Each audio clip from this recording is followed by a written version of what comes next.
Professor Yunus সরকারের পররাষ্ট্র উপদেষ্টার এক সাক্ষাৎকারে দেশ তোলপাড়। যমুনা টেলিভিশনে যে সাক্ষাৎকার তিনি দিয়েছেন সেই সাক্ষাৎকারে রীতিমতো তোলপাড় শুরু হয়েছে, চতুর্দিকে আলোচনা, বহুমুখী আলোচনা।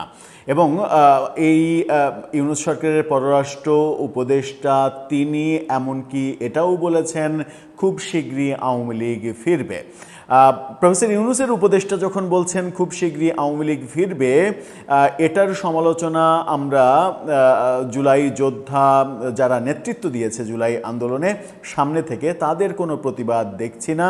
কিন্তু মানে নিরপেক্ষ বিশ্লেষণ করেন সাংবাদিক, বুদ্ধিজীবী এরকম কেউ যদি টক শোতে এটা বলেন, এই বাস্তবতা উপস্থাপন করেন, তাহলে তাকে খুব সহজেই আওয়ামী লীগের দোসর, ফ্যাসিস্টের দোসর ট্যাগ দিয়ে তাকে নানা ধরনের হুমকি ধামকি দেওয়ার ব্যাপারও আমরা দেখছি। কি বললেন তৌহিদ হোসেন? তিনি যমুনার সঙ্গে সাক্ষাৎকারে প্রফেসর ইউনূসের বহু গোমর ফাঁস করে দিয়েছেন এবং এই গোমর ফাঁস করে দেয়াই বলে প্রফেসর ইউনূস একটা নির্দিষ্ট মিশন নিয়ে এসেছিলেন, যে মিশনের সঙ্গে তার সরকারের অনেক উপদেষ্টারই কোনো সম্পর্ক ছিল না। এবং পররাষ্ট্র উপদেষ্টা সাবেক তিনি স্বীকার করে ফেলেছেন যে প্রফেসর ইউনূসের আমলে উপদেষ্টা হিসেবে তিনি অনেকটা শোষিত ছিলেন, তাকে পাত্তা দেওয়া হতো না। এমনকি পররাষ্ট্র মন্ত্রণালয়কে বাইপাস করে বহু সিদ্ধান্ত, যার মধ্যে সবথেকে বড় সিদ্ধান্ত আমেরিকার সঙ্গে যে দেশ বিক্রির চুক্তি, সেটাও করা হয়েছে, এমন তথ্যও ফাঁস করে দিলেন। চলুন একটু তার কথার সারমর্মটা বোঝার চেষ্টা করি এবং এই বক্তব্যের পরেও প্রফেসর ইউনূস সরকারের যারা গুণগান গাওয়ার চেষ্টা করছেন তাদের মানে কার্যকারিতা কতটুকু থাকবে সেটা একটু বোঝার চেষ্টা করি এই ভিডিওতে। থাকবেন পলিটিক্স টিভির নিয়মিত আয়োজনে।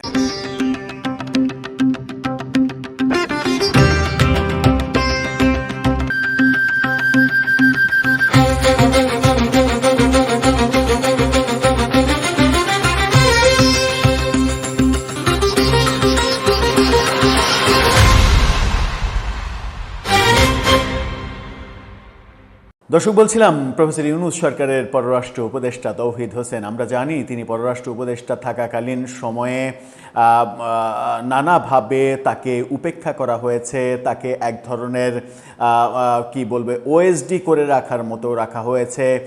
তাকে দিয়ে পররাষ্ট্র মন্ত্রণালয়ের কাজ না করিয়ে নিরাপত্তা উপদেষ্টা খলিলুর রহমানকে দিয়ে পররাষ্ট্র মন্ত্রণালয়ের কাজ করানো হয়েছে। এমনকি সর্বশেষ যে আমেরিকার সঙ্গে চুক্তি, সেই চুক্তি ক্ষেত্রেও পররাষ্ট্র মন্ত্রণালয়কে অ্যাভয়েড করা হয়েছে, উপদেষ্টাকে অ্যাভয়েড করা হয়েছে এবং সেই চুক্তির সমস্ত কর্মকাণ্ড বাণিজ্য উপদেষ্টা, যিনি কিনা সালমান এফ রহমানের হেলিকপ্টার কোম্পানি দখল করেছেন, সেই বাণিজ্য উপদেষ্টা এবং নিরাপত্তা উপদেষ্টা খলিলুর রহমান, যিনি বর্তমান পররাষ্ট্রমন্ত্রী, এই দুজন এবং প্রফেসর ইউনূস তারা মিলেই এই কর্মকাণ্ডগুলো করেছেন, একেবারে ওপেনলি বলে দিয়েছেন। ক্ষমতা ছাড়ার মাত্র 3 দিন আগে, মানে নির্বাচনের মাত্র 3 দিন আগে যে চুক্তি, সেই চুক্তির তিনিও পক্ষে না। তিনি বলেছেন যে হয়তো বাধ্য হয়েই এই চুক্তি করতে হয়েছে, কিন্তু সব থেকে ভালো হতো যদি 3 দিন অপেক্ষা করা হতো এবং বলা হতো যে পরবর্তী নির্বাচিত সরকার এসে এই চুক্তিটা করুক। একেবারেই হাটে হাঁড়ি ভেঙে দিয়েছেন তৌহিদ হোসেন। এই বক্তব্যই প্রমাণ করে প্রফেসর ইউনূসের একটা নির্দিষ্ট গণ্ডি ছিল, একটা নির্দিষ্ট এজেন্ডা ছিল, যে এজেন্ডা বাস্তবায়নের জন্যই তারা এসেছিলেন। এবং ছাত্র আন্দোলন, কোটা আন্দোলন, অভ্যুত্থান এগুলোকে পুঁজি করে তারা তাদের স্বার্থ উদ্ধার করেছে এবং জুলাই বিপ্লবকে বিতর্কিত করে ফেলেছে। তৌহিদ হোসেন কিচেন ক্যাবিনেটের তথ্য ফাঁস করে দিয়েছেন। এই প্রথম একেবারে সরাসরি কিচেন ক্যাবিনেটের কথা আমরা এর আগে ব্রিগেডিয়ার সাখাত হোসেনের মুখে এটা শুনেছিলাম, কিচেন ক্যাবিনেট আছে, সেটার তিনি খোঁজ জানেন না, তাকে কখনো সেখানে ডাকা হয়নি, এরকম একটা ছোঁয়া ছোঁয়া কথা বলেছিলেন। কিন্তু তৌহিদ হোসেন এবার পরিষ্কার করে দিলেন যে কিচেন ক্যাবিনেট ছিল, তারা রেগুলার মিটিং করত। যমুনাতে প্রতি মঙ্গলবার কিচেন ক্যাবিনেটের মিটিং হতো। কিচেন ক্যাবিনেটের মিটিংয়ে ভুলক্রমে তিনি একদিন চলে গিয়েছিলেন, কিন্তু পরবর্তীতে আর তিনি সেখানে যাননি কিংবা তাকে ডাকা হয়নি। কিচেন ক্যাবিনেটের তথ্য, তার যে সাক্ষাৎকার, সেই সাক্ষাৎকারকে কেন্দ্র করে কিচেন ক্যাবিনেটের তথ্য যেটা যমুনা টেলিভিশন দেখাচ্ছে, সেখানে আমরা দেখছি প্রফেসর ইউনূসকে কেন্দ্র করে 7 জনের একটা একটা গোপন পার্টি তৈরি করা হয়েছিল অন্তর্বর্তী সরকারে। সেই 7 জন কারা? এই যমুনা টেলিভিশনের এই ফটোকার্ডটা, স্ক্রিনশটটা দেখে নিন তাদের নিউজের। সেখানে যে ইউনূস ছাড়া আরও যে 6 জনকে বলা হচ্ছে, সেই 6 জন হচ্ছে মেটিকুলাস আসিফ নজরুল, মেটিকুলাস রিজওয়ানা হাসান, যিনি বহু কাণ্ড কারখানা করেছেন, অর্থ উপদেষ্টা ডক্টর সালেহ উদ্দিন আহমেদ, পরিকল্পনা উপদেষ্টা ওয়াহিদউদ্দিন মাহমুদ, ফজলুল কবির খান এবং আদিলুর রহমান, অধিকারের আদিলুর রহমান, যার বিরুদ্ধে অভিযোগ রয়েছে যে তিনি এমন মন্তব্যও করেছেন যে তাদের লক্ষ্য আফগানিস্তানের মতো একটা বাংলাদেশ তৈরি করা। এই তথ্য ফাঁস করে দিয়েছেন। অর্থাৎ কিচেন ক্যাবিনেটের যে মিটিং, সেই মিটিং মঙ্গলবার হতো, প্রতি মঙ্গলবার হতো, এই তথ্য ফাঁস করে দিয়েছেন। এবং তিনি ডিপ স্টেটের কথা বলেছেন যে জুলাই আন্দোলনে ডিপ স্টেটের ভূমিকা ছিল কিনা, শেখ হাসিনার পতনে ডিপ স্টেটের ভূমিকা ছিল কিনা, সেটাও তিনি অস্বীকার করেননি। তিনি এক অর্থে স্বীকার করেছেন, স্বীকার করে সেটা ব্রডার লাইনে নিয়ে গেছেন।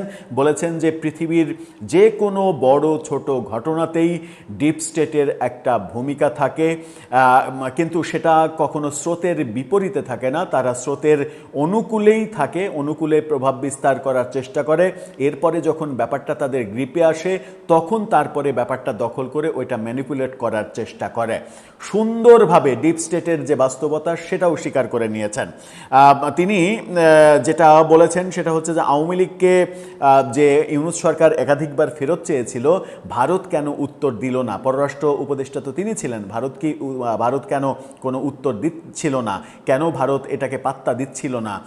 পররাষ্ট্র উপদেষ্টা একেবারে স্পষ্ট বলে দিয়েছেন, তারা উত্তর দেবে কেন? আমরা কি সত্যিই কোনো উত্তর চেয়েছি? এই যে প্রশ্ন, পাল্টা প্রশ্ন, এই প্রশ্নই বলে দেয় যে প্রফেসর ইউনূস আদতে ভারতের সঙ্গে সম্পর্কই রাখতে চাননি, ভারতের সঙ্গে শত্রুতা করতে চেয়েছেন। আর একটা শত্রু দেশ আমার আবেদনে কেন সাড়া দেবে? আমি তো চাইনি তারা সাড়া দিক, কিংবা আমি তো চাইনি শেখ হাসিনাকে ফিরিয়ে আনতে।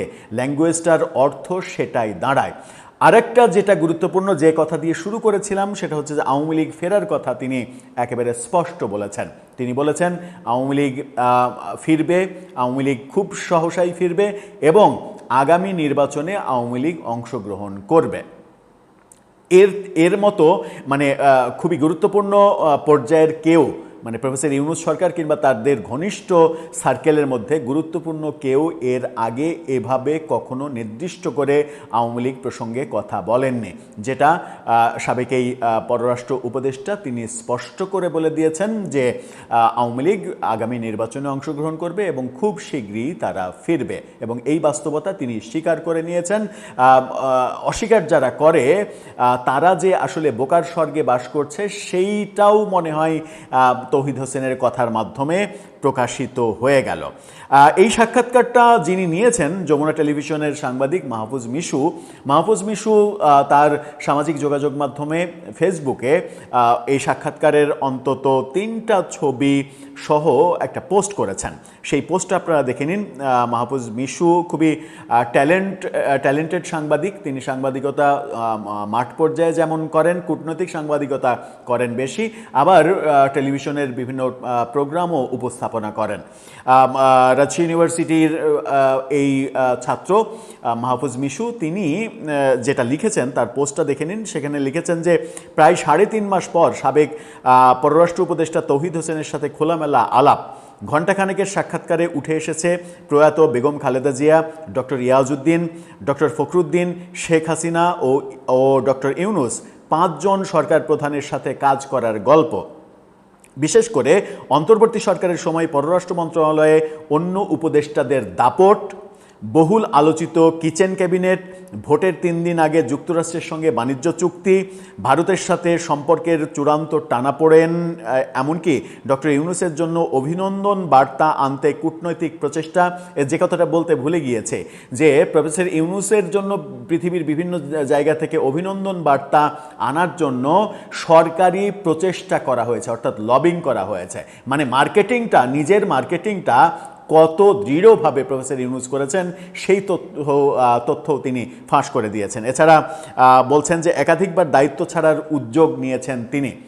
আর একটা গুরুত্বপূর্ণ ব্যাপার যে তিনি নিজেই বলেছেন যে অন্তত 3 বার এই সরকারের কর্মকাণ্ডে নাখোশ হয়ে অন্তত 3 বার তিনি পদত্যাগ করতে চেয়েছেন, কিন্তু 3 বারই তাকে বাধা দেওয়া হয়েছে, তাকে সরকার থেকে বেরিয়ে আসতে দেয়া হয়নি। তার মানে সরকারের টোটাল কার্যক্রমে তিনি যে মহাবিরক্ত ছিলেন এবং এই কাজটা তিনি মানে কন্টিনিউ করতে চাননি সেটাও তিনি স্বীকার করে নিয়েছেন। সেই তথ্যগুলোই মাহফুজ মিশু ছবিসহ, সাক্ষাৎকারের ছবিসহ ফেসবুকে পোস্ট করে ব্যাপারটা পরিষ্কার করে দিয়েছেন।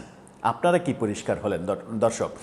মানে এই যে ব্যাপারটা ঘটল, তৌহিদ হোসেন এত ভেতরের তথ্য যে ফাঁস করে দিলেন, এটার ভিত্তিতে এখন কি বলা যেতে পারে? ব্যাপারটা কি এমন যে সত্যিই ভেতরে অন্যরকম কিছু হচ্ছে প্রফেসর ইউনূস সরকারের পরবর্তী সময়ে এবং শেখ হাসিনা সরকারের পতনের পরবর্তী সময়ে যে মেটিকুলাস ডিজাইনটা আদতে ছিল সেই ডিজাইনটা ঠিকমতো কাজে দেয়নি? আপনার মতামত জানিয়ে লিখতে পারেন আমাদের কমেন্ট বক্সে।